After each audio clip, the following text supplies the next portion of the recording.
2024 45 Drives Creator Summit. Tail end of a really special event with a really special group of people. And yeah, we've had a set of guests in town here out at the end of the earth. I'll tell you about the end of the earth here in a second. But our guests are a bunch of YouTube creators that you know, as well as a couple other, I'm going to call you guys miscellaneous guests who you're going to get to hear from.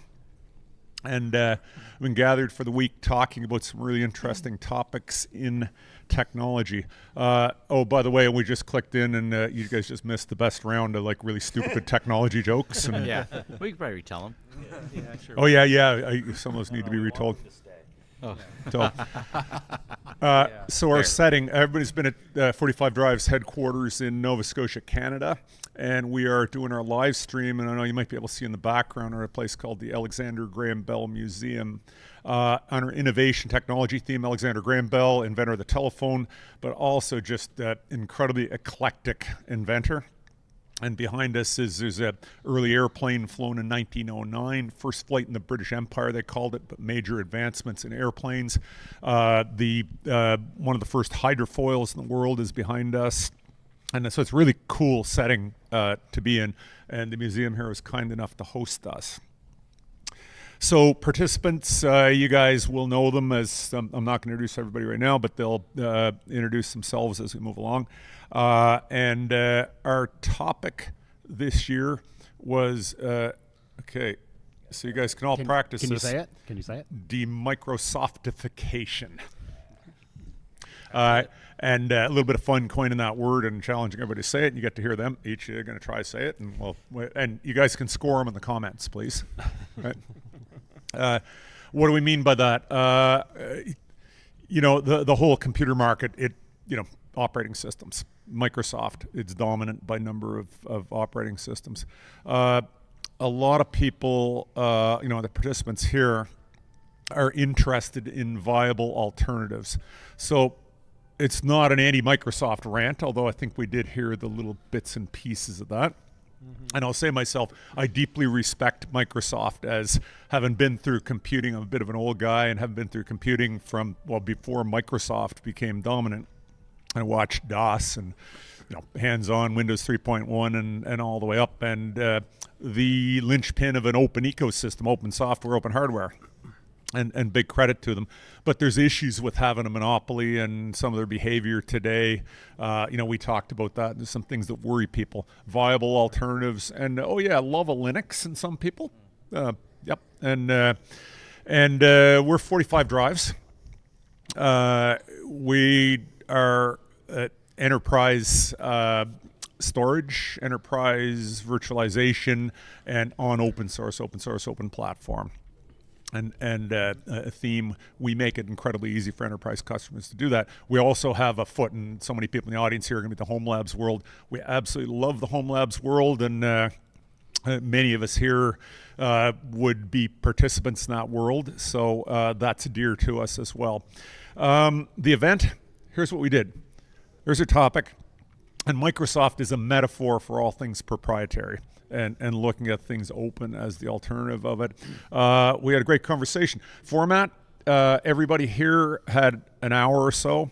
Ask was to give a talk, and that with them talking the minority of the time, but setting the context, and then having bright, articulate human beings who just have a great grasp and overview of different aspects of technology to just chime in an open discussion and no specific goals of it, okay?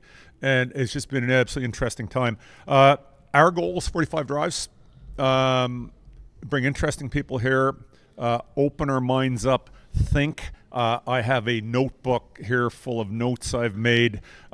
These guys as a conduit for the industry and the audiences and their own thoughts on how to guide us to become better. And then just to get a really, really, just to stay in tune with our, the whole world. It's always a struggle when you got a company, and you need to stay current. So that was our goal. These guys' goals, well, they can tell you about it, but they make a living by making great content for you. The fact that they're here, they're successful, you voted for them, and it's sort of the ultimate affirmation when people, click on their channel and listen to them, interact with them. And that's their badge of merit, is that they're successful at it. So I'm incredibly honored and proud that these people have come and spent time with us. We talked about some cool stuff. I learned so much last year.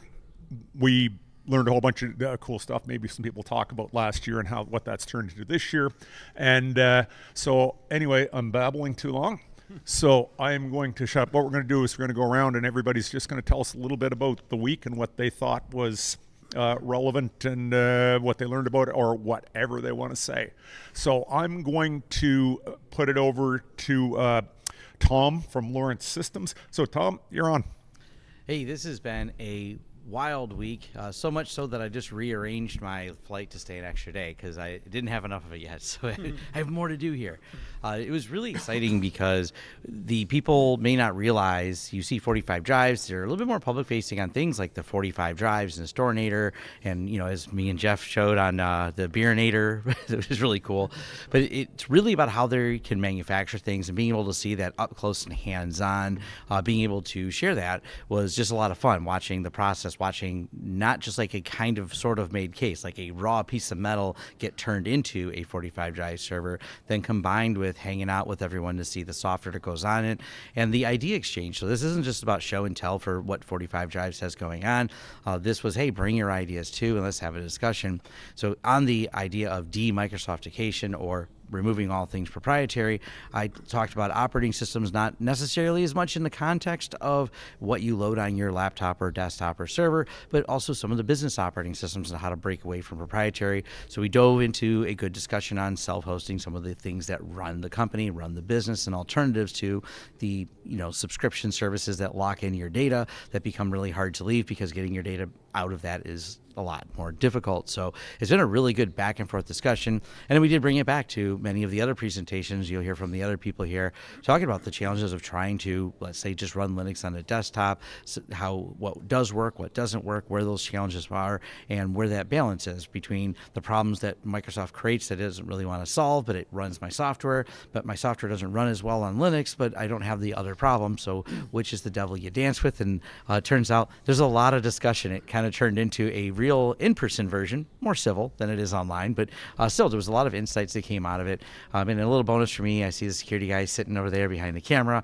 I got to have some good cybersecurity discussions and talk about that, because cybersecurity is obviously a hot topic. Wasn't the topic of here, but I wouldn't have had that conversation or seen him or passing by if I wasn't here. So I'm really excited that all of us got brought here together to put that on. So it gives you that extra context, as I was able to join remotely because I was terrible on motorcycles where I fell off, and I was unable to travel here even though I was invited last year, and I did not have the same feel or context joining remote.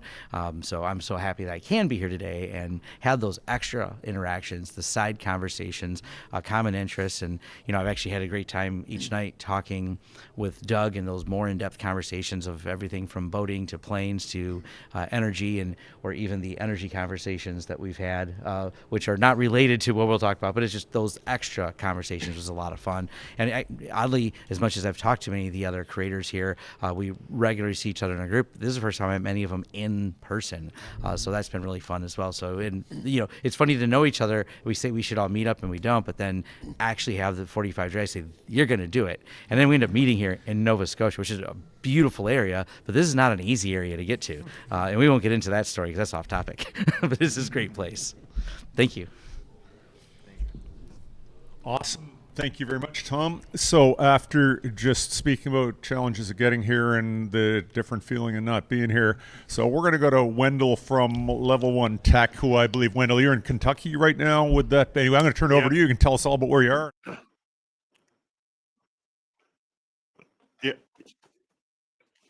Yeah, I was there last year. I couldn't quite make it there this year, just circumstances and life chaos. And it is beautiful up there. I said, miss you, Wendell. Oh, sorry, I couldn't hear you. Yeah. No, well, I mean, last year was crazy. Everything that Tom said, and just the percolation of ideas. And so I don't see it necessarily so much as like the de-Microsoftification, but more like people are starting to realize how much they live, and I call it nesting. It's like they nest online, they nest in their computers, and the more that companies like Microsoft and Apple and Google mess with what your experience is when you just want to store files and you just want to run programs and you want to do other stuff, people are it's like, wait a minute, this isn't how this is. You know, Sonos was in the news. They make a speaker. It's like, how do you mess up a speaker? Like, I need the speaker to play my music. Like, come on, it's the 21st century. How hard can it be to do this? And yet, there are people that are up in arms with all of this kind of stuff. And here, 45Drives is building a solution, not just for this. Like, I'll come back to the home lab side of it, but if you look at what 45Drives is doing with Ceph and the tutorials and the other kinds of stuff in the enterprise, they're not taking the same approach that, like, you know, Broadcom is taking, that Microsoft is taking, to say this is it, this is our product, this is how it is, this is how it works. 45Drives is like, well, here's a platform that you can use and you can deploy whatever software you want on it, and here's our supported set, but if you want to color outside the lines, you totally can. So this group that's here are really the early adopters, and the folks that you know, follow all the stuff that we work on are really the early adopters and the trailblazers that are leading the way. And I really do think that we are on a precipice of something great, where individuals sort of take back stuff that they have ceded to the cloud for convenience. I mean, you know, like, oh, there's 50 streaming services. The meme is, you know, it's like, oh, look at that. They're dusting off some sort of naval hat because things have suddenly gotten less convenient with the streaming services. But I think people are going to take control of not just the things that they own, but they're going to reassert what ownership means in a digital age. And if that happens, what do you need? You need storage, but also a really smart software framework. And so if we get together as creators and we look at, okay, where can we grease the wheels? Where can we draw attention to some of these things? There will be a breakthrough in how people think about it, because nothing spreads faster and more like fire than good ideas. And we have the technology and we have the platform to bring these good ideas to life. And it is absolutely going to transform the way that we deal with digital files in a way that is better for the individuals. Probably worse for Disney, probably worse for Microsoft. And, you know, it's like whatever their vision is, like, no, we're going to bring our vision of what you should experience to life. Well, people don't want that. People know what they want. And it's not that. And if we have to build it ourselves, we will. Thank you very much, Wendell. Let's move over to Tim from Techno Tim channel. That's right. Yeah. Man, how do you follow Wendell? Sorry. Yeah. So Tim. Yeah. Tim, Techno Tim, aka the guy that talks about Kubernetes all the time. That likes to talk about Kubernetes. But yeah, I was happy to come back. Happy to come back. This is my second year, and it really just cemented or affirmed to, like, everything that I thought of last year. Like it's like lightning struck twice, right? Get to meet with a company that cares about creators, that cares about open source, that's very open to feedback, that actively solicits feedback and listens to feedback and incorporates that feedback into the products. And it's really different than what I've experienced anywhere else. And so my take on Microsoftification, did I get it right? All right. A little wobbly. A little wobbly. All right. But my take on it was, hey, you know, I actually, you know, I enjoy Microsoft products. I use Microsoft products. I have for a while, but I totally understand, you know, how you can get into a rut or go really deep with companies and proprietary software, even though you may not realize it or recognize it.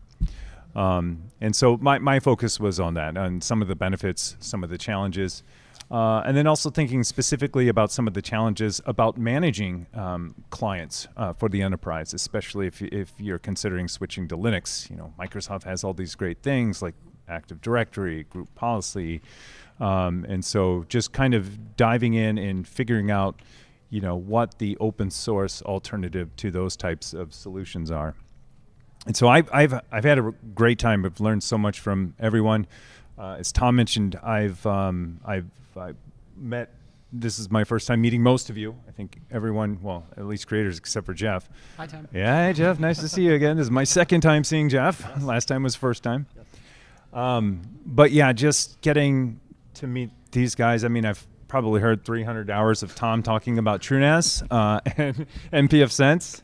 So yeah, it's nice to finally meet Tom, and nice to meet everyone else. This has just been incredible, and it's been nice to have this block of time set aside to really like focus on, not only these issues and these topics, but just like building relationships with each other. Being a creator, at least myself, and I think this goes for a lot of them, you're just kind of in your own world for a long time, and the way that you communicate to other people is one way, for the most part, through a video. And the way you talk to other creators is hopefully someone sets up a Discord like they did. And so it's nice to just be able to see, these folks in person. And it's also nice to see how they record stuff and film stuff and how they go about thinking about stuff, because that helped me as a creator too, especially when Gearling was here last year. I learned more about filming in the first 5 minutes of watching Gearling than I have probably in the last couple of years. But maybe I'm going off topic. But no, just incredible group of people, a lot of great minds. I'm just very humbled to be invited back again. Thank you very much, Tim. And we're next going to hear from Patrick from New Spring Church, who is not a creator but supports creators. And he's got a whole different perspective, or a whole a diverse view, looking in from a different angle. So, Patrick? Absolutely. Yeah, I first got introduced to 45 Drives from a YouTube creator. I was watching Linus Tech Tips when he was doing a video putting a AV15 together for another YouTuber, and so it's kind of neat that I get full circle. Not only are the people that I've watched that help kind of drive the technology we've chose at the church, watching Tom's videos on how to set up a Netgate appliance and PF Sense, or learning about ZFS and all the great things with that. But then, that's how I got introduced to 45 Drives. And then 45 Drives has a kind of a whole product integration that, they don't just provide the hardware, but they've got the service behind the hardware, and they take you from what you want to do and then give you the platform and help you set it up the way you need it for your environment.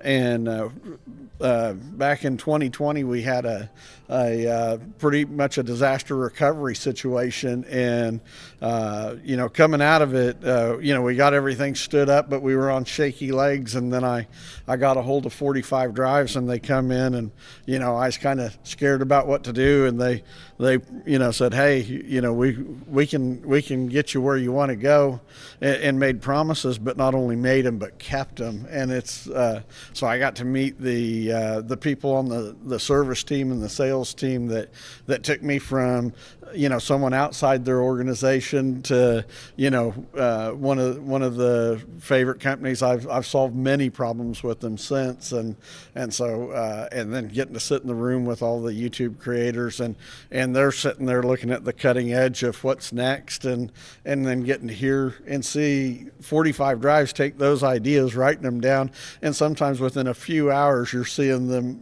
implement changes that they just learned about. Just a astonishing place to be.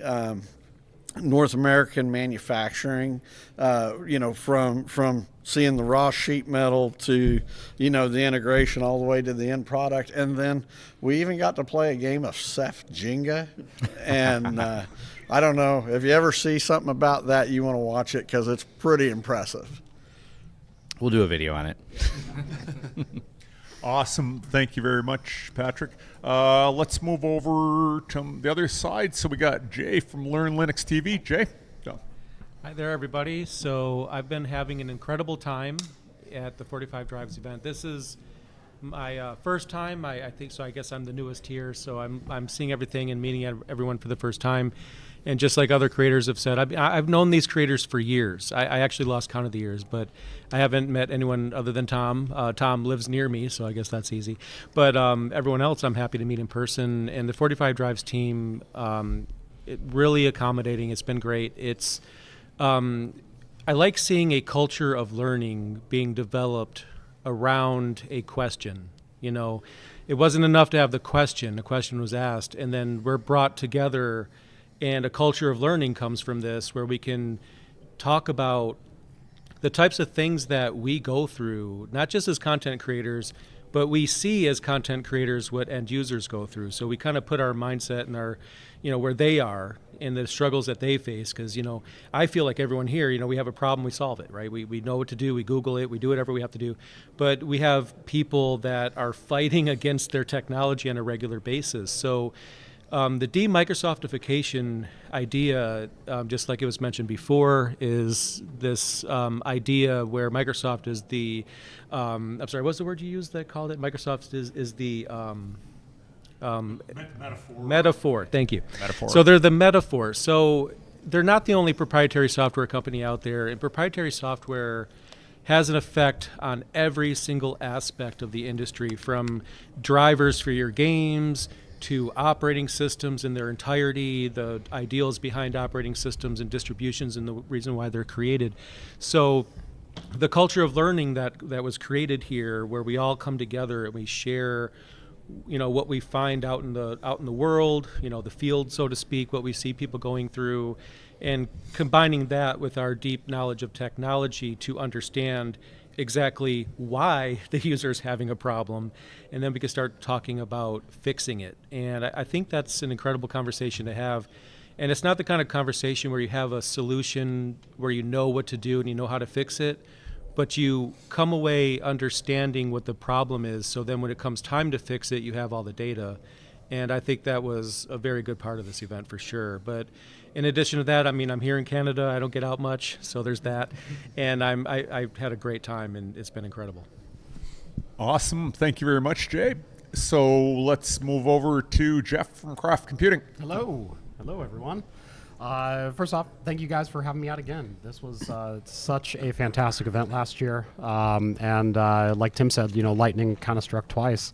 It's not often when creators like us or media in general, we get invited to an event. Usually there's someone standing on a stage right over here. They do a keynote about their latest product. They expect you to take pictures and you to make content about it, and then they kick your butt out the door and thank you. And that's kind of the relationship you have with most companies. Not only do we get to spend, some time sitting down and asking questions, answering questions back and forth, but, the owner of the company, the lead engineers, the marketing, sales people, service people, literally all sitting down at a table, not for a day, not for 2 days, but for a whole dang week. Learning from each other and asking each other questions and giving positive feedback, giving negative feedback, and having them be not only open to this, but literally like taking notes down to implement some of the things that we've been talking about. Obviously the topic for this week was stumbled on it. Demicrosoftification, which I also titled my talk "De-Windowsification," and none of you have said that one yet. But, obviously I did a video not long ago about my personal journey in trying to adopt Linux as my daily driver as a content creator. And it kind of enraged the Linux community. Like 60 to 70% of the comments in that video are, well, I'm using the product wrong. And I don't think that's true, and I think they missed the point of the video entirely. It's not that I was blaming Linux themselves, the Linux kernel, for the downfalls of the operating system. I was simply stating that these problems exist and they're barriers to Linux adoption. It doesn't matter whose fault it is, but they need to be solved. And the overriding theme of my topic was, you're not going to solve problems until you acknowledge that they exist. And obviously we've talked a lot about servers with Tom. He and Wendell both brought up a lot of different cloud-based servers, open source servers that people are moving away from in the cloud with Azure and 365. But even on the desktop level, there's a lot of blind spots that we have because we think there's someone else's fault, and it's not this developer, it's the user that's doing it wrong. It's not this particular program. But when a problem exists with Linux, it still needs to be solved. But no, this has been an absolutely fantastic week. Again, like a lot of people have said, it's not often that we get to sit down and meet these creators in person. I've met Tim before in person, but I've done podcasts with Tom. Heard him talk for 3 hours, and then this week I got to hear him talk for another 300 hours. Meeting Brett in person for the first time. All these guys have been on my podcast, but putting those faces together and actually getting to spend some time and get to know them, more than just as a tech person, but as a person, that's been fantastic. So thank you guys. Thank you very much. And Jeff, I guess one of the other things I'll just mention really quickly, actually, any you guys watch the channel, you would have seen his video that came out on our HL4 and HL8. Yeah.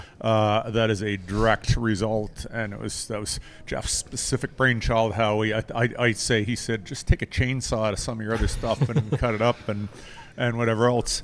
And anyway, and we put that together. It's out now, and that is one of the examples of the rethinking of.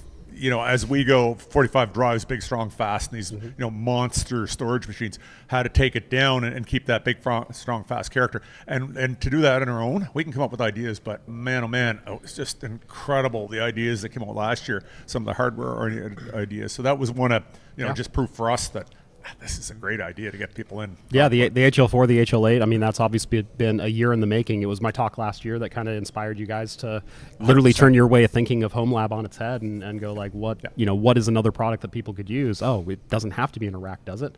Yeah. But just planting that initial seed with you guys, and then over the last couple of weeks, kind of coming up with some final designs and minor changes to the final product.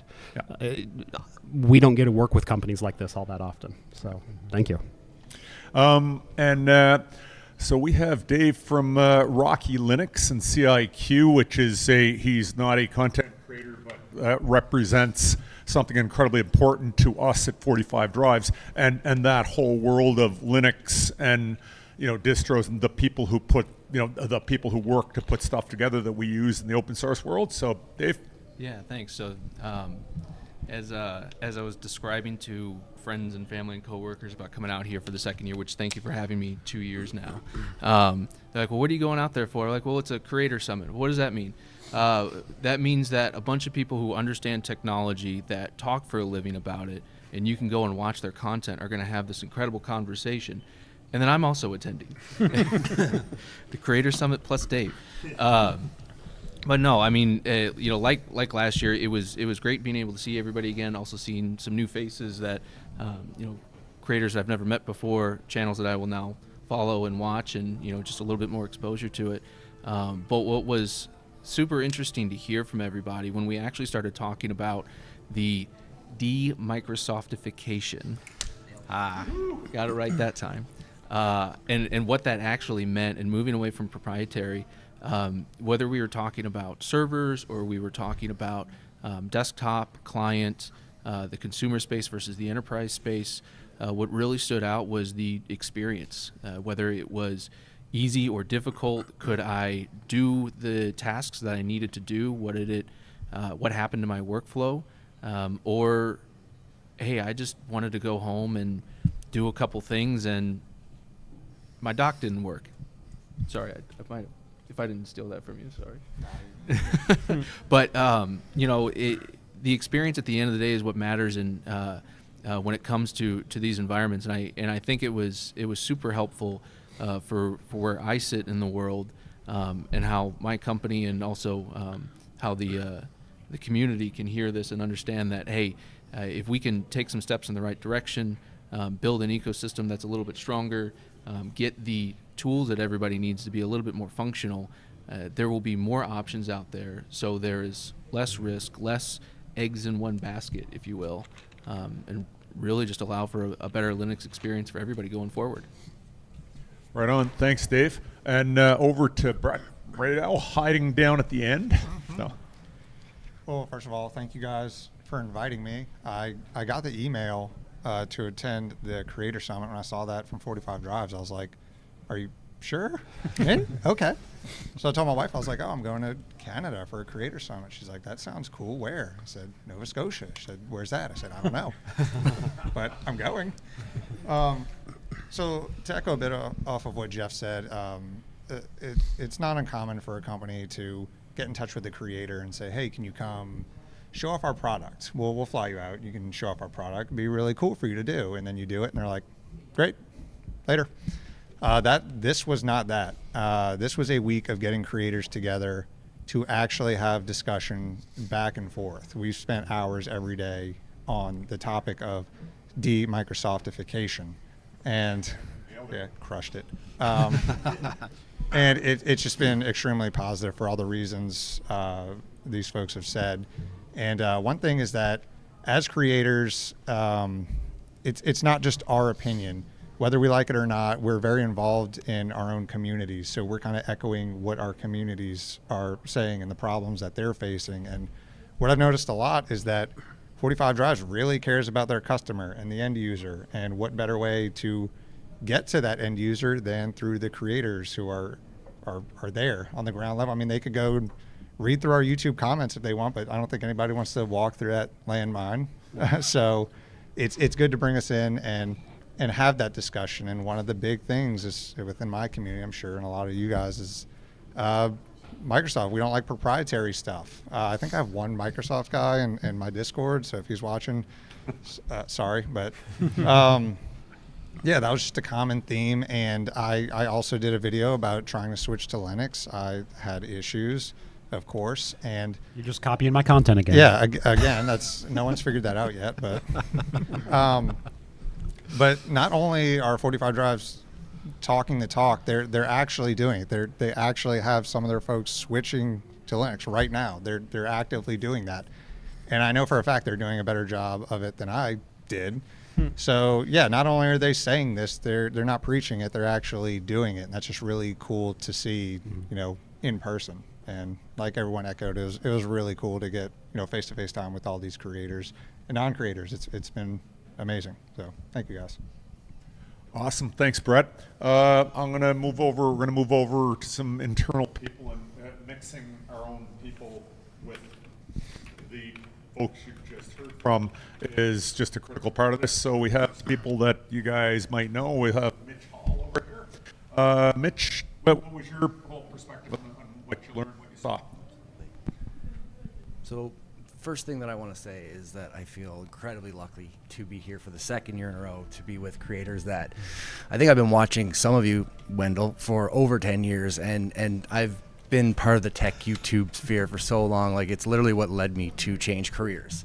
So it's really amazing to be able to kind of see you guys and collaborate and have discussions, as well as someone from CIQ and Rocky, project that I'm very passionate about, someone that's sticking it to the man with IBM and some of the things that they've done, and then finally Patrick Emerson, who is a customer of ours for a long time, and being an architect and on the support side, we get to work with customers, but we never get to actually have these long discussions with them and kind of see how we change things for them and how we make things better. And it's just amazing to be able to spend time and hear those things. So with that said, I think the long form discussions is something that I really, really value, where you actually get to be able to not just have surface level discussions about things, but you really get to get in and get the nuance. And you heard how our solution, our HL4 and our HL8, came out of last year's discussions, and I think you'll be amazed at what we're going to come up with this time. A lot of it, I think, is going to be some amazing software innovations that we're going to be coming with. I'm not going to spoil anything, but that was just really, really amazing to me. And then finally, I guess what I'd say is, like, for me, technology is really king, right? I'm always looking for what's the next solution that we can bring to our customers to really make a difference for them. And so it's been great being able to kind of talk to you guys who have these outside perspectives of things that I don't deal with every day, because my head's deep into 45 Drives technology and what we do. And so hearing things about how Synology does things and how these other software companies do things really brings more ideas to us, and it lights a fire under us and how we can kind of continue to innovate and make things better on our fully developed solutions that we build. So yeah, it's just been an all-around win, I think, and I'm really, really proud to be there. So thank you guys. Demicrosoftification. Mic drop. Not this time. Okay, now we're going to thank you very much, Mitch, and now we're going to move over to the famous Brett Kelly, who has been in front of our microphones in our YouTube channel for 100 years now. Brett? Yeah, just about. Yeah. Thanks, Doug. Famous in certain circles, sure. Demicrosoftification. There, just get it out of the way. The Windows effect. No, I can't say yours. So going last is fun because you kind of run out of things to say. No, but echo what everyone said. It's a pleasure to have everyone come back. It means so much that you guys want to come and spend time with us too. Like, you don't have to. If we don't give value to the world, to our customers, to anyone who uses it, what's the point, right? So it's wonderful when everyone comes back and shares their insight and makes the journey in. And like Brett said down there, some people who, wait, where's Nova Scotia? We're incredibly proud of this place and everything about it, and we want to see it grow, and we want to bring new people in and show that we can do awesome technological growth and everything here as well. So stuff like this really helps promote that. So with that said too, just like everyone brought a great perspective for us to learn. No one holds you more accountable than other people who look at what you create with an honest eye, whether that be customers, creators who tell the world about it, who have to be very honest with their audiences about what they see and feel and what's there, what isn't there, what can do better. And Dave, representing Rocky and CIQ, I still remember the day reading CentOS dying and being like, oh shoot,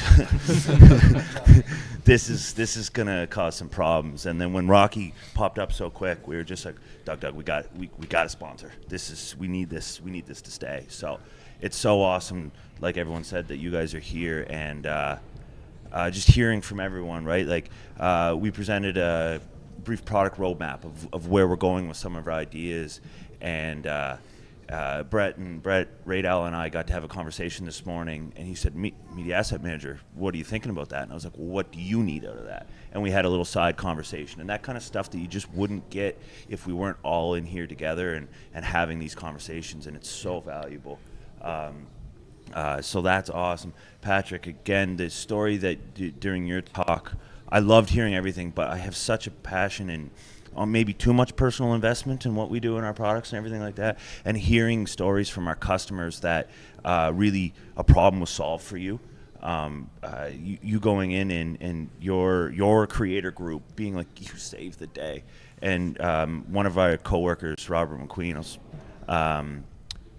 coined the phrase here especially on our service team, is make our customers the hero of their organization. If we do that, we will keep, like, they won't leave, and we'll get new ones, and everything will keep moving. And hearing stories like that really echoes, like, yeah, we can do this. And it's nice on my side that when we get to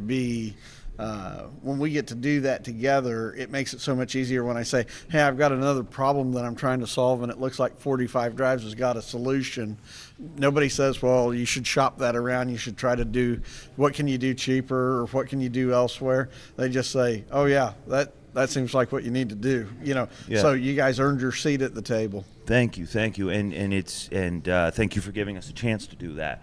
And like everyone said, this conference might be different than other ones you went to. We take a lot of pride in where we are, where we live, and the way we are in our hospitality, and that extends just from hosting people to serving our customers. And we just genuinely love that feeling of making someone succeed. I know that's really what gets me going at the end of the day. Yeah. So that's awesome. And just thank you for everyone's insights, their unique way of looking at things. Tom, you've seen so much of the MSP. Like, every time I listen to you speak about something, I'm like, oh my God, that's gold.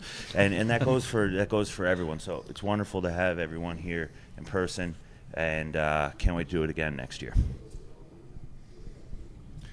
So, and let me just sort of wrap up our summary section before I throw some open discussion in here, just to have some fun and to see what kind of sport it is to throw topics out.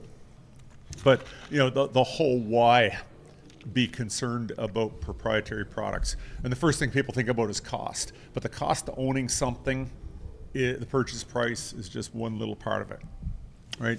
And I think the things that went around our discussion, and some of them are dear to my heart, it's the lack of control.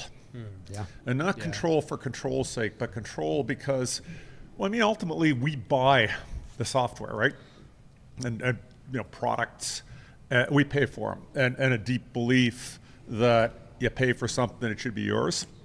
And when you get a proprietary software, you look at Microsoft, I have a lot of respect for, and I use, but I get things like forced updates. And we opened with a photograph. I'm like at an incredibly important teleconference going on, and bang, we think it's time for you to reboot your computer. And I'm like, sorry, that's my computer and I'm busy. Can I do that? Forced changes to menu. Oh, UI changes drive me insane. Yeah, UI changes. And why are they doing it? They're not serving me. Yeah. They got somebody up in an office tower somewhere who probably hasn't talked to a customer, probably doesn't use their own friggin' operating system, probably decided that it's better for future business. And they do it in our company, and everybody says, oh, how do you use that? Where's whatever? And that costs us money. That irritates me. And then get the really serious ones. The phone home, gotta register, gotta be talking to home base all the time, telemetry, and the whole thing of data sovereignty. Sovereignty. Oops. We're judging each other's pronunciations here. But I read my terms of service that says, if I put something in my wherever, that they get to move it onto their cloud, and I'm going, wait. I mean, I find that offensive at home. It's my data. It's my privacy, my right to have it there. And at work, we have security clearances. We make deep promises to customers, including federal governments, who could put me in jail if I break it. And they want to take that data for their purposes, and they promise me they're going to use it for training purposes. And I go, Anyway, there are reasons why. But you can rant about the things you don't like, because everything in life is what it is, and you only get to pick the best of them. Yeah. So the conversation about positive alternatives comes around. And it was absolutely brilliant. Like a good, hard discussion about Linux, which is, we all believe in. A view from us at 45 that says the server room, the enterprise level server room, Linux, it's king there. It's king by numbers, and it's cloud AI. You go behind the scenes, and it's all Linux because it's just so damn strong technically. But then we go over to the desktop, and in the desktop, it's like and I use Ubuntu at home. Okay, and I use it for limited purposes. It works, but then we hear, the folks that Brett and Jeff talking about, trying to use it as a creator, and stumbling, trying to get hardware to work. Drivers that don't work, can't get security access through in flat packs when you install, and just the irritations and things that just don't work in it yet. And they're like this big in the scheme of things, but they're disabling in the user experience. Right. So, in technology adoption, they call that whole product. Whole product has all the pieces smoothed out, and the experience is just easy. And the agreement, I think, consensus from everybody that that's where you have to move. Discussion of the desktop in general, to be in Jay's vision that you walk in the computer store, you have Apple. You can have Microsoft, or you can have Linux, and real even footing in a competitive world. That's what I'd love to see. In the meantime, 45 Drives, I look at it and our project, and somebody mentioned that we are Demicrosoftifying in certain places inside. Ooh, wow. And some of the places two places we're doing are developers. We have about 30 software developers inside, and plus our R&D, product R&D people in 45, and they're off Microsoft. They use Linux in their desktops, and very successfully. But the next one we're doing is our service team. We've just pulled it off their desktops as a project and as a learning project. And you do that, and then all of a sudden you see there's a few little gaps. It's not a whole product. It's 98% for that application. And we're going to move it again where money where mouth is. We haven't picked the suckers, experimental guinea pig, the next lucky people who are going to get that done. But it's people that have basic computing needs, where a lot of what they do, their workflow is either basic word processing and email, and then web-based, and then we have our own incredible ERP software built from the ground up. It's magic, runs the whole organization, and that has native Linux to it. So we can put all that stuff. So we're going to find some low-hanging fruit there, and we're going to keep on doing this, and we're going to share that out. And I just bump ahead a little bit of things that I heard. Yeah, I got 2 projects, and again, this is just my head. One of them is to package up that, I don't know what the name for it. It's like sort of company at work desktop Linux distro that would have Rocky underneath as the core. Now, kernel will come in through, and everything else we can in through Rocky, because Rocky we think is, we think it's tops in the server room. So if you're an organization that's Linux based, they're going there in server room, leveraging your know-how from the server room into your desktop. It would be absolutely wonderful, and plus the kind of security and stability. And then, but just to get all the little things you need to do to just make it convenient to deploy, talking about whole group policy and group administration. So there's some things we have to, place we have to go. So we're going to tackle that, I think. I mean, I say that, I kind of have some power over that, but but when these guys say, yeah, you're crazy, we don't generally move. So we'll talk about that, but that is very much in the map. And the other thing, I'm not even going to say too much about it, but Wendell gave us some great talk about, well, he just mentioned it, about how to serve, how to get out of the cloud, take your own data, and kind of, I think in reference to home labs is where we would do it. And Wendell, warning, we're going to be bugging you. And that's we're fine. Gonna, yeah, and in that complex roadmap of how to solve a set of problems and put tools together to make it work, it's going to be really cool, and we're going to be leaning on you heavily to see if we can make something work on our home lab side, which I think has movement into business, MSP, and maybe even into enterprise in certain places. Some of the ideas, some of the tools. So there we go. May I, just looking at the time we have, and I really want to have some extra time, so I'd like to challenge you guys. And so I'm going to take 2 10-minute chunks. I think we'll fill everything up. And I'm going to divide it into 2 things. Egregious behavior that bothers us by proprietary, not just Microsoft. We're going to throw that up first. And then just as you answer, positive solutions, what they look like, and directions to go. So can we have some fun? And love to hear you guys. If I said egregious behavior by proprietary software that really irritates you and really bugs you. VMware? VMware.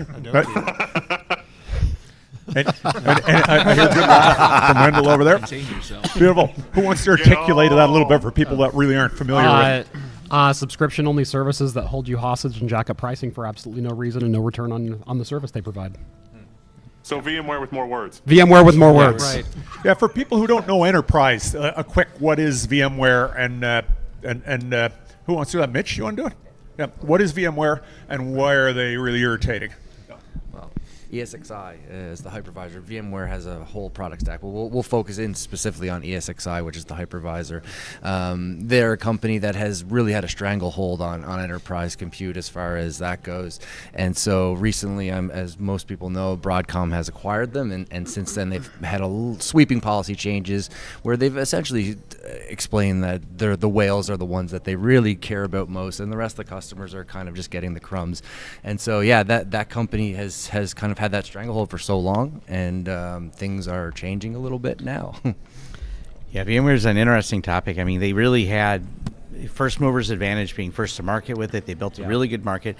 They built a community with your VX mugs and everything else. Like the meetups were really good if you were into VMware, and they built community around it. It's watching them destroy it all for the sake of the dollars, essentially what it is. They didn't have to dramatically raise the price and do it this way. They chose to, simply driven by greed, with no value proposition as to why they were going to charge more. Matter of fact, if you really dig into it, they started cutting the support, and it really, they have learned VMware, ESXi specifically, is not as sticky as they thought, even in the enterprise.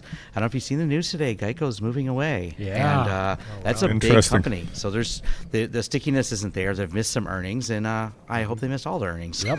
and it was a great product too, wasn't it? Worked. Oh yeah. Straightforward. It worked, and ESXi is not a bad product.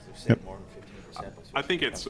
You're going to save more than 15% by switching to Proxmox. Right on. Bravo. That was really good. So, I very much appreciate and we've used very much, it's been good for us to communicate something we feel and we deeply believe in, which is when you have a restrictive, license agreement you operate under, and it's a core part of your business. What happens if one day, Mr. Burns and Smithers in the at head office decide that they want to pull the carpet out from under you, and all of a sudden you're paying $100,000 a year, and in some organization now it's like $2 million a year. Yep. And or just go. And what do? We call that.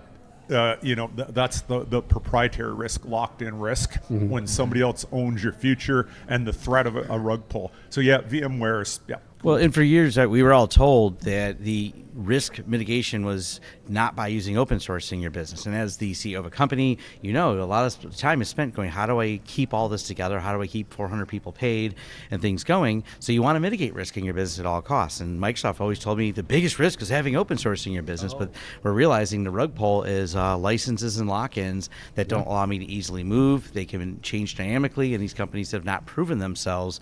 They've proven to be the risk, not the risk averse. And it's 180 degrees from where we were 5 years ago in perception. Yeah, absolutely. When you have an open source license, and with Dave sitting here from Rocky, right? And so the security of operating under an open source license, if Red Hat decides CentOS no longer deserves to live, and they executed summary execution out behind the barn and shoot it, you go good. So people get together and it's Rocky. It's good. You're so safe. And if nothing else, even if somebody didn't as nicely pick it up as Rocky did, at least you can continue on, and you can find you'll find somebody to carry on. You're not going to have your business destroyed. So yeah. Well, just to add to what Tom said, I don't think the risk is in open source. Not saying you said that Microsoft said that. Not that the risk is in open source. The risk is in not having somebody to hold accountable when things break. Yeah. I mean, if we all consider Red Hat as open source, and they're the largest enterprise Linux, or they are the most consumed enterprise Linux distribution in production environments, okay, well then that argument's kind of null, right? The risk is not having somebody to hold accountable, and having the tool sets that you need to get the job done, and then do all the math and figure out what makes the most sense based on your environment. Yeah, and let me put my 45 plug in. That's exactly what we do. We sort out the complicated world of Ceph or large storage server ZFS and everything surrounding it, make it dead easy, easy to order. And when the shit hits the fan, then you call us and we sort it out for you. And us and a lot of other companies, you do that in open source, and which is the way to do it if you're enterprise. No, and that's huge. Anybody who knows Ceph knows how challenging it is, but also how great it can be.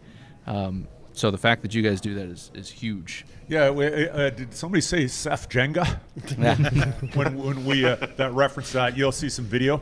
The game of Jenga where you pull out blocks and before the tower falls, and we did that with like network cables and hard drives and power cables on a Ceph cluster last night. We had a bundle of fun doing that. You guys get to see that. Can I egregious behavior? Microsoft. Anybody want to say that anything? Microsoft recall and data sovereignty was next on my list. Was that who wants your whole screen recorded and shoved off to the cloud to be parsed for you? Not me. No, it's local. Yeah, it's all local. I've definitely got some with Microsoft that really ticked me off. I don't know how many of you guys have ever used the legacy Windows backup that they had going back, I think Windows 7 maybe. And that's not even just that, but so many things they're just slowly picking away at. Brett told me, I didn't know for sure, but they're getting rid of a control panel now. And now you've got settings and going where you would normally go to configure your network and your configuration of static IPs, jumbo frames, all that stuff. They're trying to get you out of where you would normally do that and move it to somewhere else. And it's all for what? Just like, I don't understand, right? And so the fact that they're slowly pulling things away and then tucking things in like telemetry, especially if we talk about server OSs, like how egregious is it that they are putting telemetry into server OSs more and more? Like it just... Why is Copilot on the desktop of Windows Server 2025? Yeah. Oh, and Wendell, what you mentioned about how GPOs, like you literally can't even use those anymore to get around the fact that you don't want Copilot on your desktop or on your user's desktop. Yeah. Microsoft knows best. yeah, exactly, right? So yeah, that's my. I just wanted to mention one of mine, and this has just been recurring with Microsoft, is whenever they come out with a new version of Windows, they start the process the same. Do you want to upgrade? No? Okay. Then later on, you really should upgrade. And then eventually it gets to the point where they try to trick you into saying yes. I remember in the news one time with Windows 10, they changed the no button to yes. The yes button was yes, the no button was yes, so you say no, it still happens. And so for me, I feel like misleading the customer is the worst thing, especially when it comes to there's an impending change to their workflow and they're saying no, and then they still get it. I think that comes down to a lack of ownership of your own product, of something that you paid for. Look, I have no problem with companies providing updates. I have no problem with a company saying, you know what, we're going to change some of our UI. We think it'll be a little bit more attractive to a customer. It'll make a little bit more sense. That kind of thing happens all the time.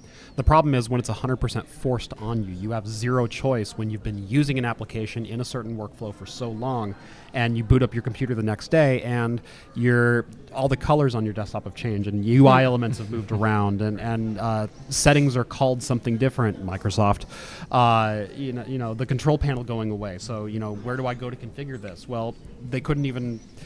They tried to consolidate the control panel in Windows Vista down. And they've been trying to reunify the control panel since 2007. They still haven't figured it out. So why am I supposed to believe that the new control panel is going to replace the old control panel, even though they're just removing the old control panel? It's maddening. It's maddening, and you know, and we all have different perspectives, and the perspective of individual computing, what we do at home, you know, for work and/or recreation at home as we compute. My perspective has shifted more and more as, you know, as a guy who computed for sport when I was young, and then, you know, science and engineering, and absolute love of it, and watched the thing happen over those years. And my perspective was very, very individual on it.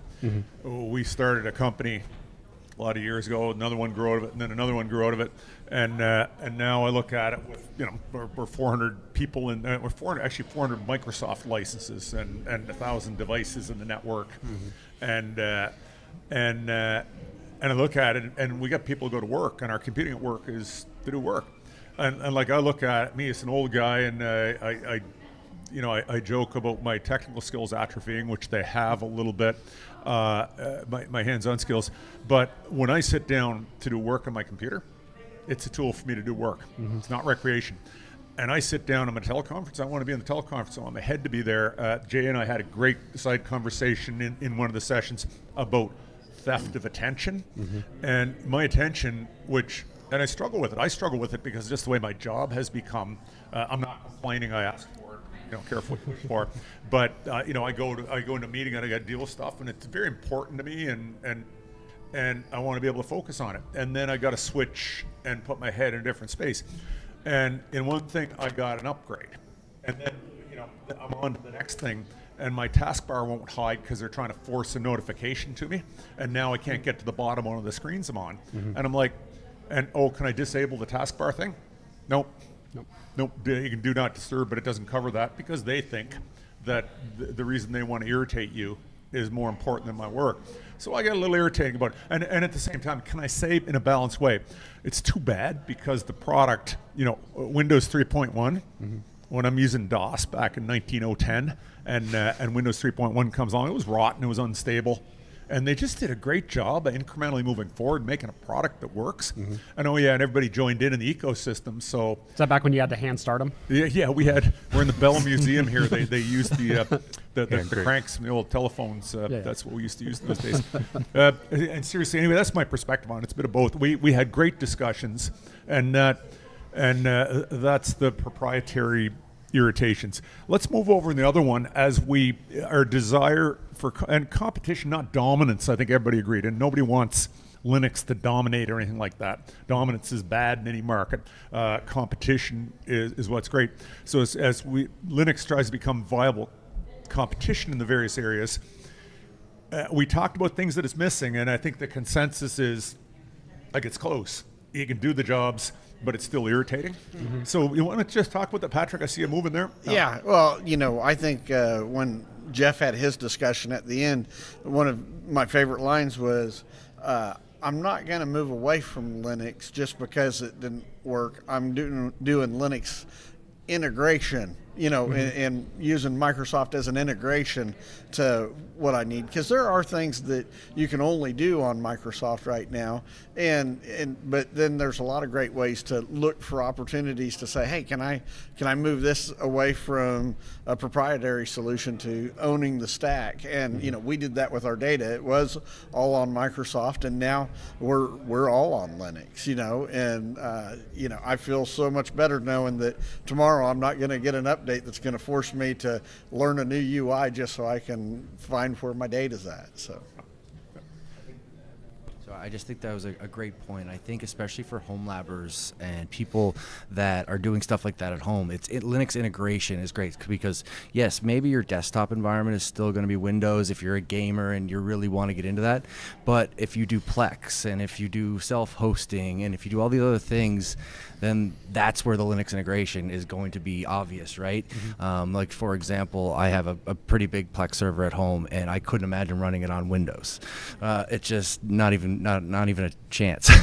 And then like running Nextcloud and Kubernetes and things like that. So I think that's a great point. Is there's a great integration at right now, and then maybe someday I have a good friend of mine who he says that anytime he's running something proprietary, that's just a placeholder. His name's Noah Chalai, and he always says, this is just a placeholder until I can find an open source product that, you know, nobody can pull the rug out from underneath me.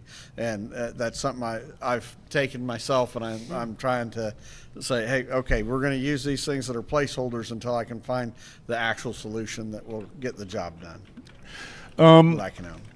So two people spoke very, very well to their very personal experiences, Jeff and Brett, about actually trying to do things. And you know, same thing as we heard from 45 Drives of our experiences. And when you actually do it, you get to see the gaps. When you get to do something specific, you know, again, the idea that Linux should be a perfect tool for all desktops and all applications, all workflows, is not there.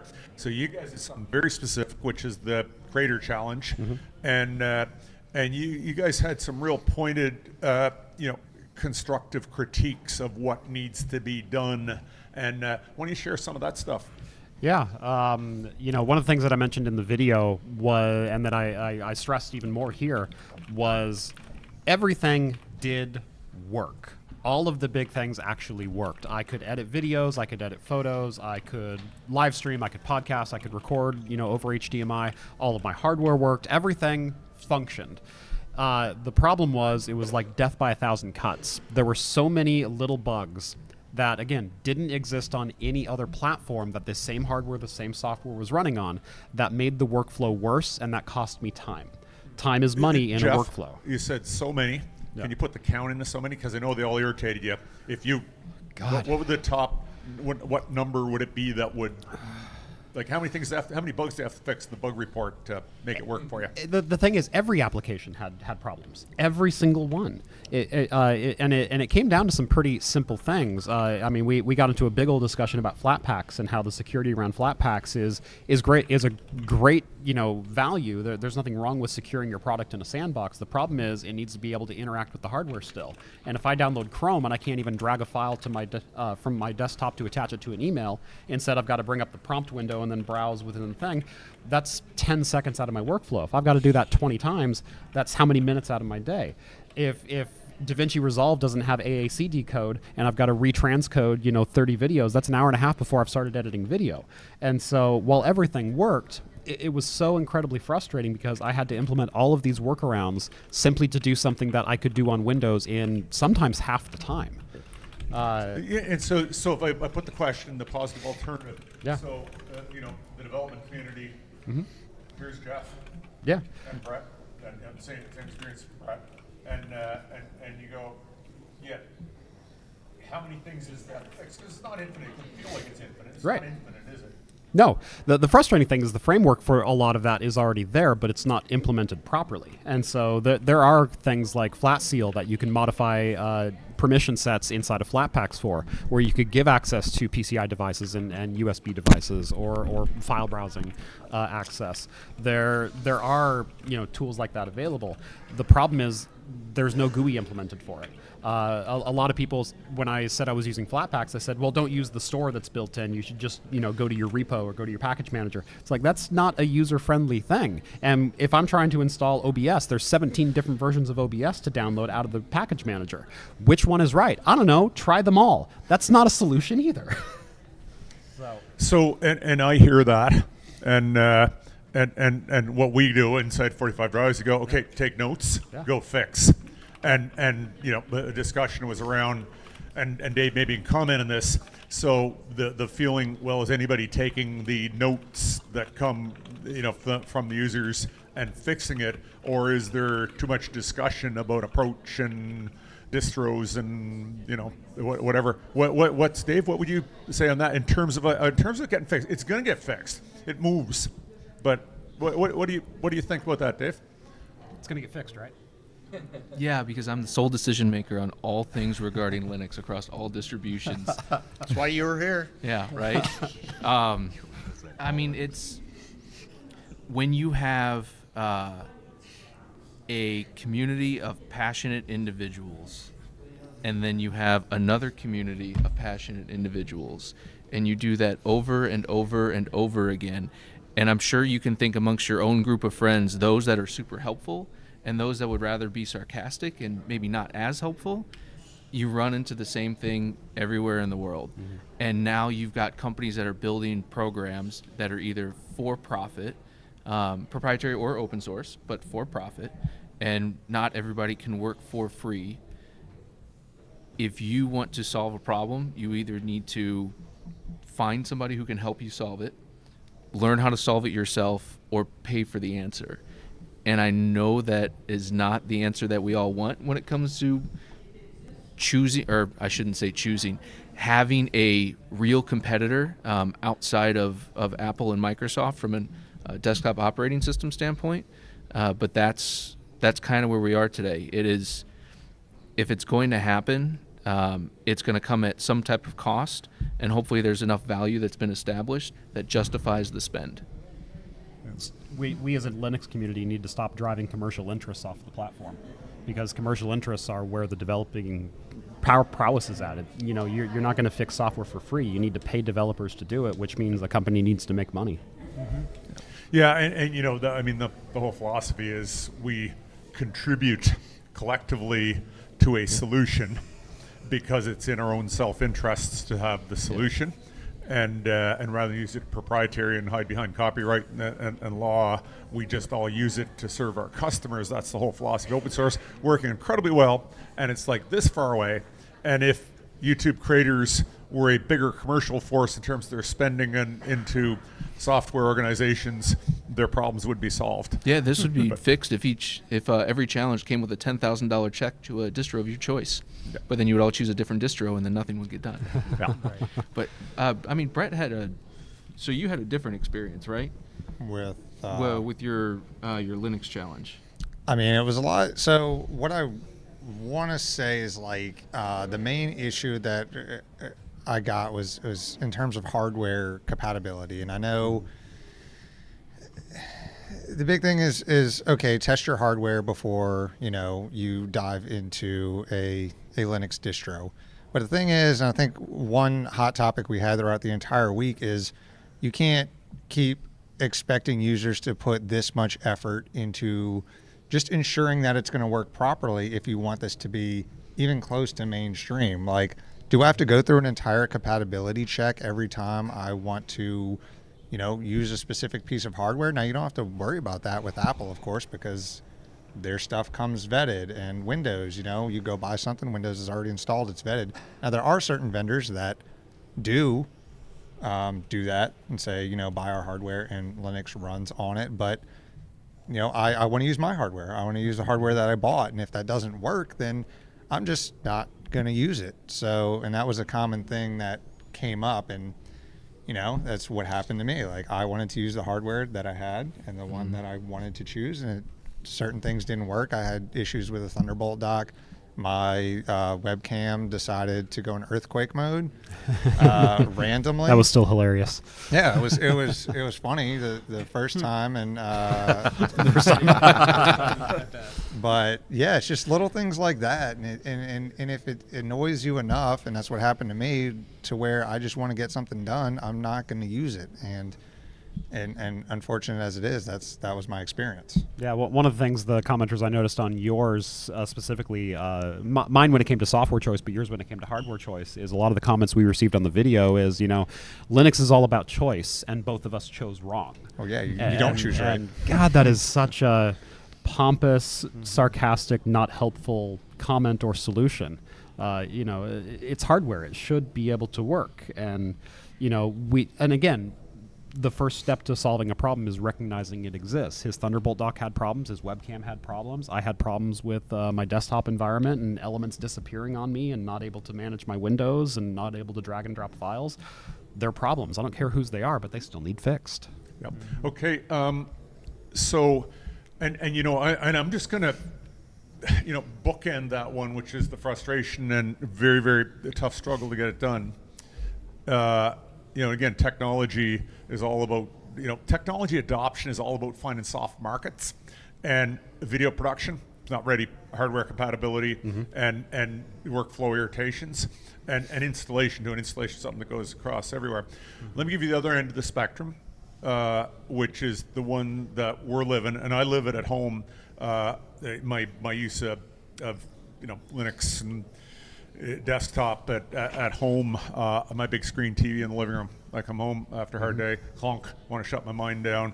Oh no, wait, I want to learn. I want to go on to the YouTube. And I want to see Tom. I'm missing Tom. So actually around here, there's our regional accent, the YouTube. Yeah, and YouTube, Netflix, web browsing, and my big screen TV in the living room, and some work. LibreOffice does the lightweight work I want to do, and email checking. Flawless, absolutely great. Turns on every time, works perfectly, and I get that warm and fuzzy feeling that I'm using Linux. Woohoo! Right? So that end, and then the extension on it that I talked about, using it inside our business and having people purpose-built tools that do all the jobs they do. So there's the spectrum of it, and again, I look at what you guys have. In my world, I'm the eternal optimist. That's why I'm an entrepreneur. And I go, yeah, it's this far away. It's so far away that I'm totally frustrated. And they're both true at the same time. Yeah. Right? So anyway, cool discussion. I'm just looking at our time, and I think our time, what we want to use, actually, I'd really like to all us to talk longer, but we can't because people might tune out. And I'm going to pass it over to Brett Kelly because we got a bunch of questions piling up here, and I can't wait to throw the question. So here's what we do time-wise.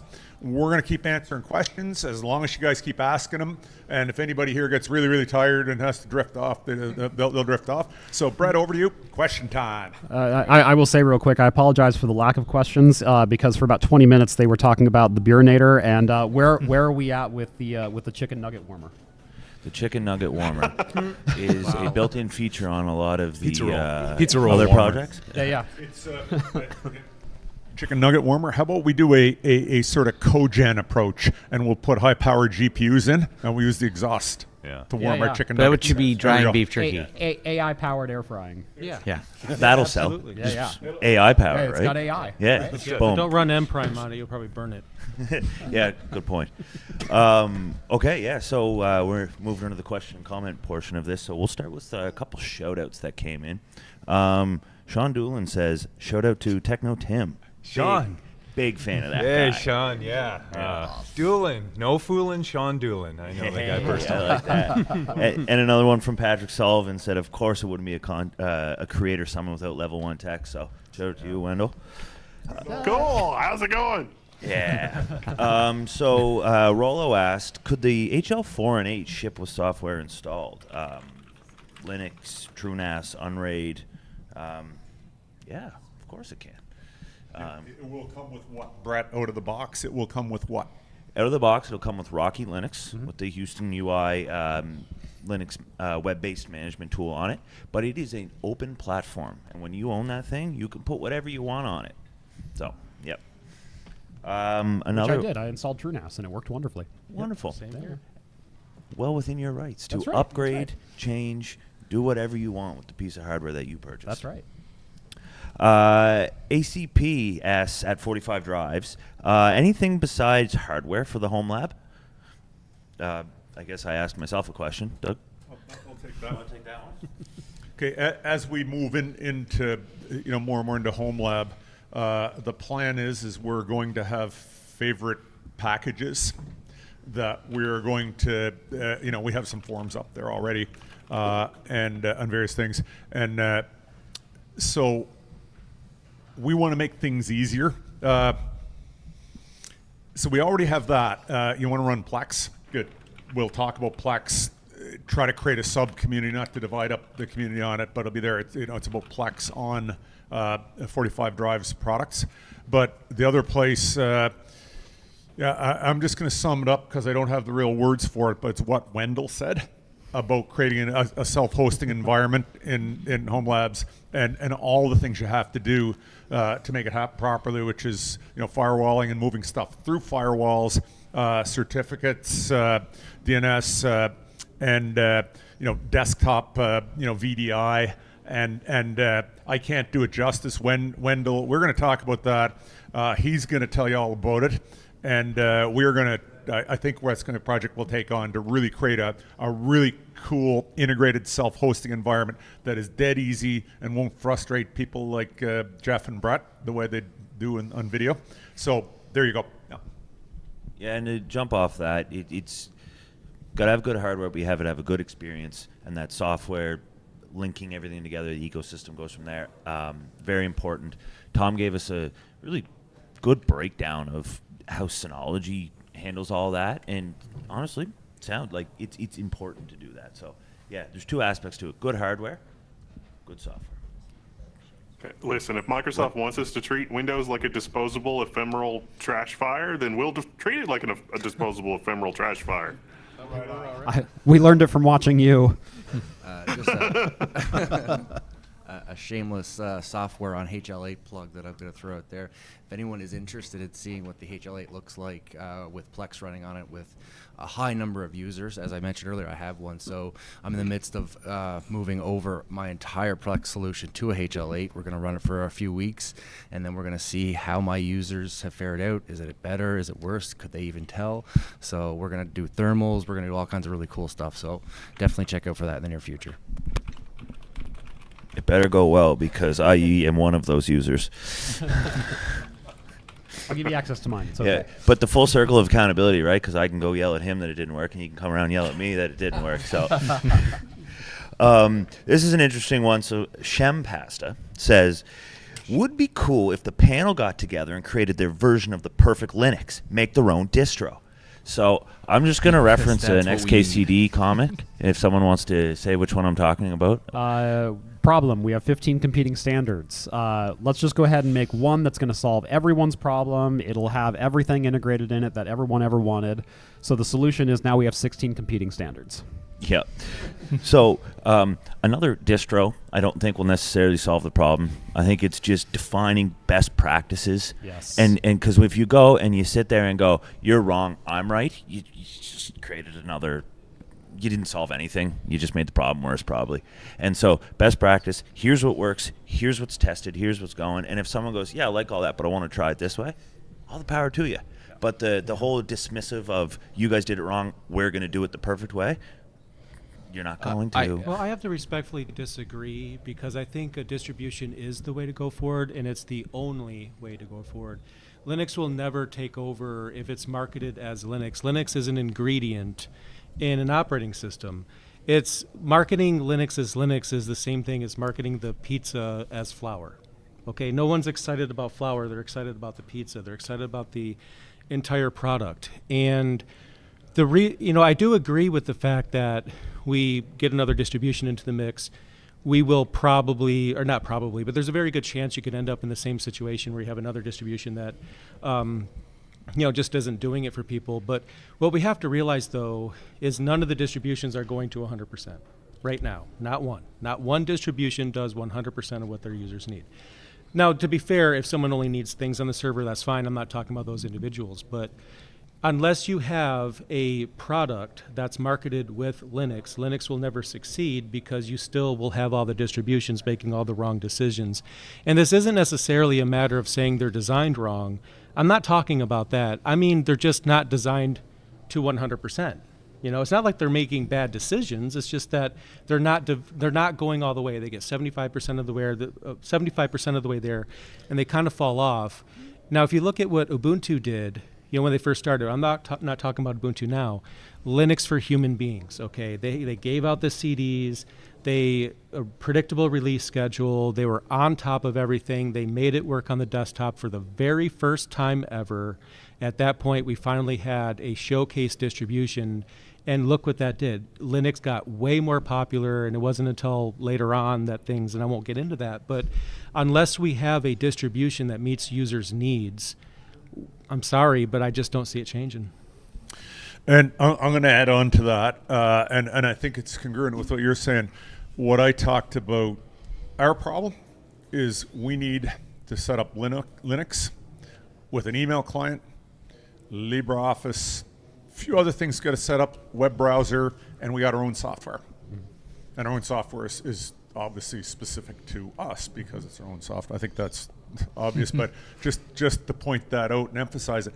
And so packaging up, and I don't want to use the word distro on it, but we will, because internally, and we need some kind of group administration. And Jay shared some great ideas on how to approach group administration. And we're going to put that together in the scale. We can put together something useful for ourselves. I know that we can because we're setting up desktops. But the whole idea is to be able to do one button install. Well, one button install, it's all fun and games to talk about hardware compatibility. Okay? But you don't have to solve that problem for the level that we want to do it, because what we want to do is say, if you want to do this, it works on this, and if it does anything else, you're on your own. Cool. It's not for, general. We're not biting that off, and then we create something that's very, very useful for us, and we will open it. Okay, it'll be wide open. You want to use this? Good. You may not like it. You might not think it's valuable enough, and good. So you get that. That'll be packaged up. It'll be open, and there'll be a list of hardware that runs on. So, and we're doing it because it works for us. And that's that spirit of sharing. We solve our own problem, put it out there. Is that a distro? Lord, I wouldn't want to claim anything like that. No, it's not. It's just some packaging, some Doug, things. I'll give you this. If you set expectations, it's unfair for somebody to be upset with you. And when the claim is too often, well, just move to Linux. It'll solve all your problems.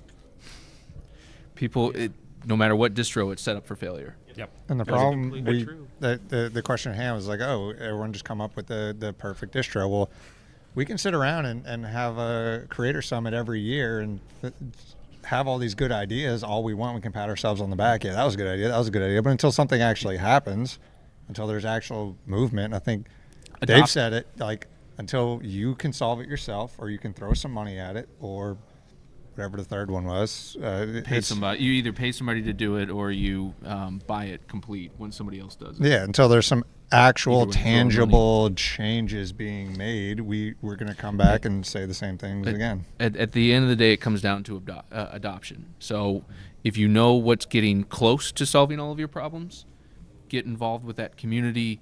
Ask your application creators to adopt that, certify that distro, test it, and things will move in that direction. If gamers threw their full weight behind SteamOS, the problem might be solved faster than you think for the gaming community. Yep. Let's think of the on that spirit, the whole issue of a creator wanting to effectively, capture, download, capture, and edit, and if somebody solved that problem, found the right set of tools and how to do it, and a set of hardware that works on, and they shared out that formula, well, that's a real starting point, right? And if you get enough people using it, great. But as Dave said, economic incentive. It's a little bit big for hobby, right? Yeah. And that's the problem, especially when you get down to hardware and drivers. But that's the collecting and getting to critical mass where you can solve somebody's problems very effectively. So people start saying, I can take this approach and it just works for me. So, Brett? All right, good discussion. We got another. This is a good food for thought question. We can ask the panel. Someone said, "I've been in the industry 25 plus years. The problem I see is poorly written software. I do not hear enough folks talking about this issue. Given mostly everything we use is code base, your thoughts?" And it was just generally asked to everyone. So, anyone want to share an opinion on that? I think this data software is definitely, in some ways, worse, in some ways, better. In some ways that it's worse is that we've moved to a lot of frameworks. Before, the bar of entry was really, really high to be a developer. We didn't have as many good tools. You had to have a lot of training, things like that. Enter the world of Node.js and all kinds of frameworks that we import, even though we only need a little bit of it, but it does make it easier.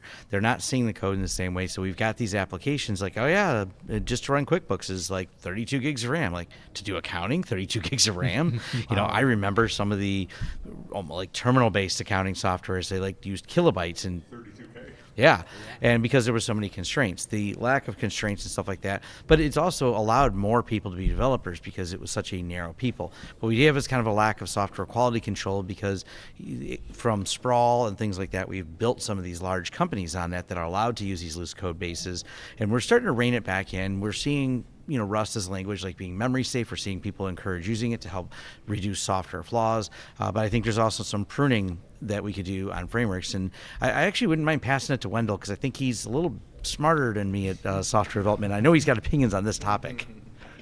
It's not. There's been a proliferation of software companies rushing out half-baked things, and so that was one of the things when we were talking about Broadcom earlier. To me, Broadcom taking the corporate strategy that they are is that they've looked at how far ahead VMware was, and they've said, we can't innovate anymore, or it's going to cost too much to innovate. We just want to milk the customer base from here to there. And I would have said before that open source and Hyper-V and alternatives to VMware are much farther behind. But to me, that was tantamount to an admission that, hey, Broadcom doesn't see a path forward for innovation. And that's kind of like some of the bugginess that we're currently experiencing is because so many half-baked solutions are coming up to try to fill some of the gaps. The good news is that I think that once some of these wash out, and especially because of open source, the really good solutions will endure. Like, there are definitely proprietary RAID solutions that are worse than BTRFS RAID 5 has been. And so now that BTRFS RAID 5 is actually getting to be where it's kind of sort of towards something reasonable, it's just that, well, those missteps, and it's like, okay, it's the same kind of a thing as proprietary or commercial software. But with the advent of AI and more automated testing and more maturity in the software development ecosystem in general, it's going to make more middle-of-the-road developers a lot more actually productive with software. And because of that, a rising tide is going to lift all boats. And we're going to see just an explosion of software and open source. And community plumbing sometimes is what I see. Is like, it's table stakes at this point to do a lot of the kind of stuff that we need to do. And enterprises like Broadcom are not going to be able to earn the margins that they once were because it's table stakes. It's been the same for 5, 10, 20 years. And because of that, the technology is going to become ubiquitous in a flash. Thanks, Wendell. Yeah. Just say, software. Yeah. Okay. So software development. I spent a lot of time developing software, and it goes back to the dark ages. Again, war stories, the old guy, and C with classes, C, and then C with classes. And we develop a lot of software inside. We have on the other side of the organization, we have Protocase Designer, full 3D CAD software, does a very, very specific job. We have we've actually automated taking, somebody designs a Protocase Designer software. Ideas go in their head through a really well-designed CAD platform. That CAD platform can interpret the objects. It constrains design to what we can build, and it can calculate pricing, and it can do instant quoting, and then it can move a very complicated operational engineering process to create work instructions and programs for all our machines, and then totally integrates in with ERP.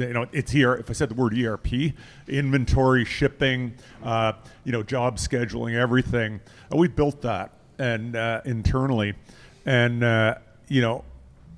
and we've been good at software development, and we've been bad at it. So that comment on it, to be great at software development, as an old guy who's been around and done it and watched a lot of people and live vicariously, we're talking about Linux because of Unix. And we're talking about Unix because problem domain analysis, the way they understood the problem and analyzed the problem in a way that modeled reality, that concepts, unitary concepts that modeled it. And it's pretty abstract, but object-oriented programming. Okay, the explosion. I started in structured programming days when you just started entering somewhere and said, okay, I got control of the computer. What shall I do? And now to program properly, you got to go to object-oriented programming. We have seen, and I've seen it externally, seen it internally, so many programmers come along and they have never been taught how to use object-oriented programming and class structuring. And there's this abstract thinking that you need to do. And what we teach inside the organization, and we've really doubled down on teaching it. We've had this massive acceleration in quality and quantity of software coming out over the last while. It's because of problem domain analysis. Do not write code.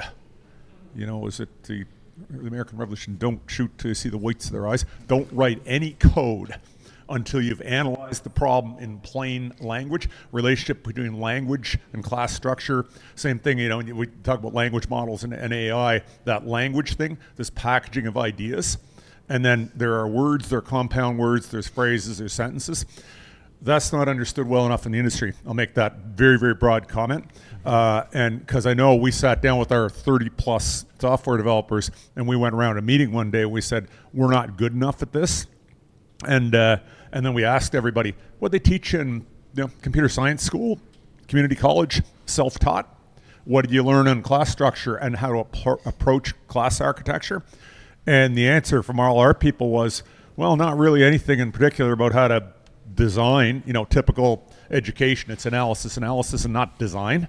And so anyway, I'll make that comment. That's pretty deep into programming, but I think it has everything to do with, general comments, observationally about the quality of, the difficulty of, and everything else. And I go, you want to create great software? You don't actually have to be a great programmer or coder. You got to be able to go up to that level, because you break it down, it's damn near trivial. Maybe I exaggerate on that, but it's really, really, really easy to build the pieces, and it's really, really easy to debug. And if you don't do that, you get spaghetti. And if you start with spaghetti and you build on spaghetti, you're just kind of screwed long term. You're really done. So anyway, I'll throw that. I don't know if anyone wants anything that deep, but anyway, slap that out. Next question. We went there, so good. Okay, so here's from James Dickens, some food for thought, the legacy vendor advantage. And he says, kind of summarized what some of us talked about throughout the week, I use my Windows on my desktop, so I call help desk if it breaks. I manage 6,000 Linux hosts for my company. I don't want to troubleshoot my desktop. Fair enough. Yeah, that's fair. I don't know. I hope I don't. I use Linux at work. Still use Windows at home. Just haven't changed yet. And it's kind of the same thing. You know what I mean? I spend a lot of time at my job, at computers, fixing other people's. Sometimes you go home and it's not even that one might break, or sorry, it's not that Windows breaks less than the other one, blah, blah, blah. You just don't want to tinker with it. And if it ain't broke, don't fix it. I don't know. I just want my game to work. Yeah. Well, if we take the flip side of that, like me and Brett, trying to switch our workflow over to Linux, one of the most frustrating things when you mention a problem with Linux is you get onto a forum or you file a bug report, and the answers are things like, well, it works on my PC, or, well, you're doing this wrong, or even the more frustrating thing, well, you made the wrong choice, so you need to start over and try it again. And it's a work PC. I don't have 30 days to try something out, hope that it works. When it doesn't work, nuke it, reinstall everything, try another distro, spend another 30 days trying to iron out. When that doesn't work, nuke it, start over, reinstall everything. And I don't think my expectations are that unrealistic when programs like DaVinci Resolve say we work on Linux. However, I install it on a GNOME environment, and the window elements don't work. I can't maximize the window, resize it, move it around, or do anything like that. Part of that is fragmentation within the Linux environment of, GNOME and Wayland and KDE requiring different integrations from developers. But at the same time, it's a problem. It's a problem that exists, and I don't have the time to, on my work PC, where, again, time is money, sit there and over the course of 6 months establish what my workflow should be. Yeah, and I'm just going to add to that, the whole thing of work and home and everything else. Windows irritates me at work. It generally works, but it irritates me.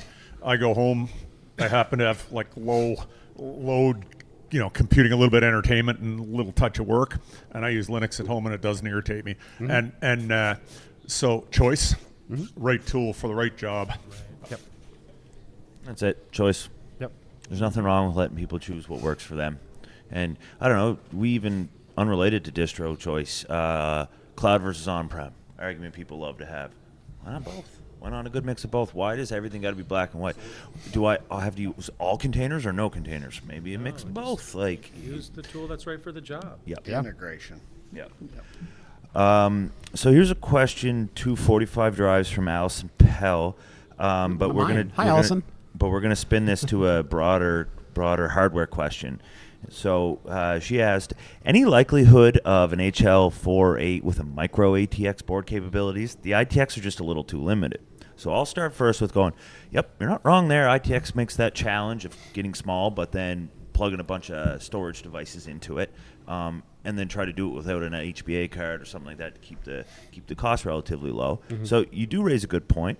But with some of our hardware experts out here that have seen some cool stuff, Wendell, I am looking at you because I know you've shown me a lot of cool pieces of hardware. Micro ATX, mini ITX, like what's that go world for the like? HL15. I've got 128 core Bergamo ineffectively a micro ATX motherboard. Yeah. And it's in the HL15, and I use the extra room to hold U.2 NVMe. So it's fine. Just go for the HL15. I will say, if you're the as-built with the AM4 platform and the 5500 GT, it works as an as-built, and it solves the problem that you guys are trying to solve, and that is getting a storage server with some home lab or virtualization chops into it, and it's a great box for that. It's not going to solve every single need though. I agree with that. I like the idea of getting a platform out there that solves a particular need. It is a little bit more narrow focused than some people might like. I'm going to be rebuilding my HL8 with a 16-core AMD mobile and a dedicated HBA card and 10 gigabit networking and 96 gigs of RAM and everything else, just to prove that ITX doesn't have to be limiting. You can do these things. You need to shop around a little bit. I don't know if it makes sense for 45 drives to sell that particular platform though, because a couple of the things are a little funky about it. But I'm willing to kind of take on that kind of funk because I'm the one supporting it, not them. Cool, thanks. Man, questions? Messages back. It's not a skill I seem to have. Okay, here's a good one, and also could be a big one. So he opens this, Alex Phipps, with, I know this can be a can of worms, so Demicrosoftification. You win. You win. You got it right. All right. We're going to forget your first pass. Oops, shoot, I brought it. But he asked, how would you approach self-hosted email and moving away from Microsoft 365? Email-wise, you're really stuck to big players, otherwise things end up in junk. And Tom, why don't you start with this one, because you talked about this a little bit in your talk. Tom, should we give the one-word answer? Don't do it. First, read Michael Lucas's new book on hosting email, self-hosted email. He's got a new book out on that. Shout out to Michael Lucas for writing some really good technical books. They're kind of like a lot of guides that a lot of people should follow. But the other thing is, when it comes to hosting email, can you do it? Yes. Should you do it? I don't know if that's the hill you want to die on when it comes to hosting. As much as I loathe the fact that even I'm on the Google G Suite with Lawrence Systems, and my other company, CNWR, is on Microsoft, so I get two versions of hell. I get to see the both sides of it. There's a reason we're on there, and it's because emails have to flow. They have to go through. Things have to get done. Now, there's been times when Microsoft has really, really made it difficult in catching in spam filters, and then people who use even more spam filters on top of that. Getting your server not on that blacklist, making sure that you're always able to get the email to flow through, can be a challenge. And if it matters a lot, especially if it's a business concern, you have a huge problem when those emails don't go through. Now, that can be somewhat solved with mail relay services and things like that, but it's just not something I really feel is worth it. For the juice ain't worth the squeeze. The effort it takes to do it, the trouble it takes to run it. Email's one of those things that's become very inexpensive. As much as I may not like those companies, it's cheap to host them. And there are alternatives that, like I believe you can do a paid service with Proton Mail, move your own domain to it. Yeah. It's really inexpensive. Yeah. And these companies work hard to keep themselves off lists that get blocked. So that's kind of like if you want to do it. There's ways, there's tools out there, but one of the other side of it, mail means also opening up yourself to the world. There's recently some pretty big security flaws over the last couple of years on all the major mail servers, and those security flaws, by exposing it, led to compromised email, led to the people, RCEs that allowed people to pivot into there. So that's a concern. It needs care and feeding, not just keeping off the spam list. You got to make sure you're keeping it up to date. You got to make sure that those updates don't break something, because there are sometimes breaking changes. And then on top of that, when there's a security update, everyone knows, hey, it's listed on port 25, and now there's a way I can use it to pivot in. That is a concern. Is that the pivot you want into your network? Those are all reasons that someone who was a mail administrator, I started mail administration in 1998 for companies as a job, and managing send mail, managing postfix, writing proc mail recipes for early days of spam. Like, I know all about running mail servers, and I still choose not to run one. And I agree with Tom, every single word. I feel like no one should do this unless you're a company that has a team, someone that could check the CVEs, somebody that can make sure it's not on the blacklist, someone that could make sure that the messages aren't stuck. I ran my own mail server for a year. My reasoning, I had a ticket in with my email provider. They took too long. I got upset. I said, you know what, forget you guys. I'll just go ahead and host it for myself. And that's what I did. So a year of this, and it was like it worked, but the amount of work that it takes to maintain this, we are not under-exaggerating this. I want to be clear. You will find yourself doing a lot of work, and I hate saying not to do something. I want everyone to know how much this kills me, because I don't like being the person to tell you not to do something. But in this case, I have to say and settle on mental health is important. Please don't do it. Yeah, high risk, low reward. Yeah. Can I just say I set up our email years ago, Steve and I, years ago, and used a little Linux-based utility. And Brandon Graham, what are we doing for email in the company these days? Can you? You got to get a microphone, dude. Come on up here. Yeah. It's okay. Yeah. And your whole take, this 45 Drives, Protocase's take on. Yeah, so basically we do host our own email server. It is a service that we've been using for quite some time now. It's super reliable. The other good thing is it's very much a I don't know how to put it, but I think of it like a family business, I guess you could say, and so that gives us very close access to the developer of it. So when we have iterations that we want to see put into it or things to help us, he's very accessible. And then just to be completely transparent here, some of the downfalls is having a smaller mom and pop service like that. You do deal with some integration issues, and it's just based off of the topic of what everybody's been talking about so far here is just the best tool for the job, and what we have right now works very well for us because we have ownership of everything that we send and receive.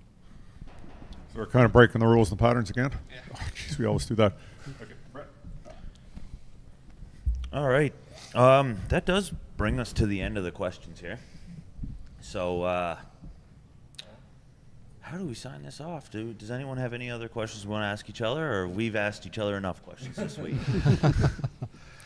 I know there was talk about potentially bringing a beerinator to the store. Oh, thank you. Because we teased that a little bit. We teased that a little bit. Yeah. So the beerinator, for those who are unaware, is a long-lived product at 45 Drives. The beerinator existed before I joined 45 Drives a long time ago. 10 now, I believe. Yeah, 10 now.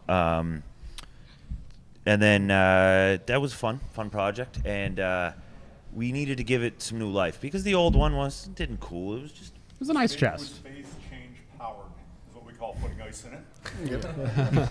Doug has a PhD in optics and physics and stuff, so he's got a real good way of finding the right scientific words to say we put some ice in it. I'm bullshitting, I think we call it. Yeah, I think I'm not allowed to say that, but he is. Yeah. So yeah, no, the Beerinator. So we wanted to give that product some new love again, and last year when Jeff was here, he was enamored with it. He said, I want one. And we said, okay, we're going to make you one. And then we got so excited with all the stuff that we were doing is we didn't make Then I told them to make an HL8, and they got sidetracked. Yeah, yeah. We went, okay, this one, this one, yeah, anyway. So this week, we turned it out very quickly. We used the whole, and really, we got mentioned a couple times, the way the business operates and the way that we can move so quickly, because one thing we really believe the best way to iterate and make good things is to move fast and not lose momentum. And especially in the software world, that's really easy, right? Compile your code, did it work, did it not? Run the command, did it work or not? You've got that instant feedback. It feels nice.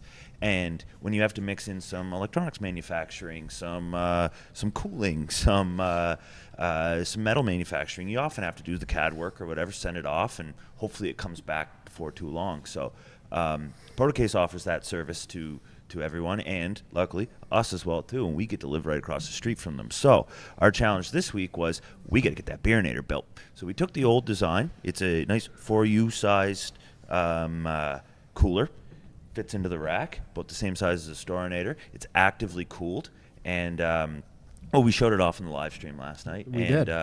And I'll get right to the point. We will be offering that on our Home Lab storefront. As soon as we lock down a couple supply chain stuff, because what we did do was rip apart a mini fridge. Yes. But that's how you build products fast and fun, right? Yeah. So, but spun the prototype out. I mean, it took you guys, and I don't understate this, less than 48 hours to spin around a prototype, and it works fantastic. We actually cooled the beer for the show last night out of the Beerinator. Yeah. And I already gave them some design notes on a little bit more polished product. And like you said, once they can find some splice chain things, Beerinator, I'll even license my logo to you guys. You know, slap a Craft Computing logo on there. Off you go. Yeah, and I'll just end with a shout out to everyone at the two companies, Janelle, Cody, everyone who made some magic having to get that. That front plate is beautiful. And Alex, one of the engineers on the 45Drive side team later in the day, said, are we selling refrigerators now too? I said, yeah. You're darn right we're selling refrigerators now. Okay, so we will wrap it up. First, huge thanks for everybody who tuned into the live cast and everybody who will listen to it recorded. Huge thanks to our participants for traveling, giving up your time, your expertise. What you contribute to us is incredibly valuable, and love the exchange of ideas. Oh, bundle of fun. You guys are awesome. We got a bunch of 45Drives support staff over here, all the people who put it on. Thank you so much. Ashley, Lynette, Andrew, and I'm leaving out a bunch of other people, too many names to say, of people who contributed to this whole thing. Darren, yeah, thanks, and I could go on and on about it. Can't wait to do this again, figure out what the next iteration of this thing is. And in the meantime, Nova Scotia, come visit us, Nova Scotia. Lobsters, beaches, greenery, friendly people, trailer park boys. and thanks to the Bell Museum here, Alexander Graham Bell, and we're going off to go sailing and maybe drink some sort of a craft beer, Jeff, or something like that. I was promised something. Adult beverages. Good.